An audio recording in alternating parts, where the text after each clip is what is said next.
Well, I haven't been in serious trouble with the media for 3 days, I think, so it's probably time to do something. I expected the attention around me to dissipate 3 or 4 years ago. Mm-hmm. And for some reason, it doesn't stop. And I can't figure it out, really. I think maybe it's because the media types, I mean, some of them have supported me, don't get me wrong, but they can't really figure me out because what I'm doing isn't really political. It's psychological, and I am a clinical psychologist. I've been writing these books to help people. There's other reasons as well. They have to make everything political, and I don't quite fit that mold, and so I don't think they know what to do with me. And they want you to say I'm left or I'm right, and you're like, listen, I'm neither. I'm watching both sides and making my own decisions.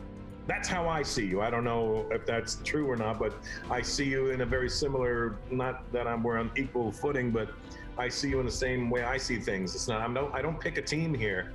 If this is what's going on with colleges and if they're controlling working professionals so that the working professionals have to work in a way that isn't truthful, I mean, how do you fight back against that? At what point do you just stop playing in that game? you know, people have asked me that too. Why don't you just give up your license? And I would say, well, because I wouldn't be giving it up. I would be allowing it to be taken away from me. Like if I decide in a year that I don't want to be a licensed clinical psychologist because the whole damn profession has become corrupt, that's a whole different issue than letting this pack of craven commissar cowards utilize the complaints of random people online to justify their own envy and desire to prosecute and then fold in the face of that opposition. It's like, I'm not going to do that. The only thing you have in a complex situation is the truth. That's all you have. That's why you have to abide by the truth, you know, because when things get complex around you, all you have there that's solid ground is the truth.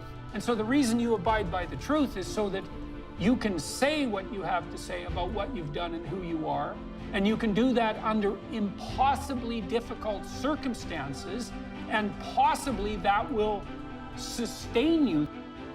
And I'm still not sure that in the most fundamental manner, that's not the appropriate thing to do. But because I'm not sure, and because at least technically my understanding at the moment is that that's not, that I wouldn't be abiding by the dictates of the college, I'm still more than willing to play by the rules. And those rules might be right, you know, I don't know what to do with that, because under normal circumstances, I can understand why the anonymity of the complainant publicly would be maintained, right? Because it stops people who have a legitimate grievance from being intimidated by those against whom they have the grievance. But those rules only apply when people aren't weaponizing the colleges. And as soon as the colleges are weaponized, when you can manipulate the bureaucracy into being a club for your viewpoint, then what constitutes ethical behavior on the part of a defendant starts to become murky. And that's also part of what makes this stressful. Yeah, well, I think just ignoring the people who actually did the complaints is the right way to go, because they don't matter. And if they weren't there, somebody else would be making the same kind of complaint. It's a college issue.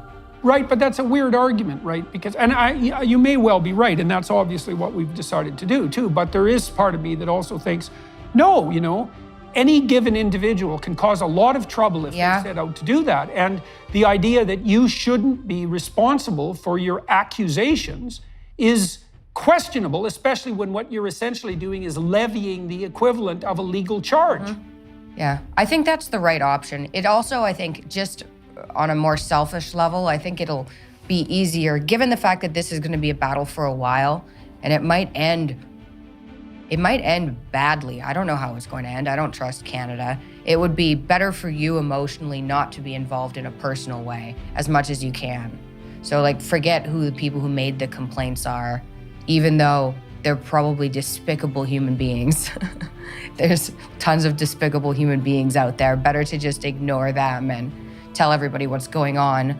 And ideally have a backup plan. Like if they do come for your license, can you just, I mean, I assume getting a license. Yeah, well, it's hard to know. You know, it's hard to know if it's better to ignore them. There's lots of psychological studies about what people do to cheaters in games. And people are so motivated to punish cheaters that they'll give up some of their own privileges for the right to do so. And some of that's actually salutary. Well, look, Michaela, if you let the cheaters get away with it, they dominate and take everything. That's the psychopathic niche.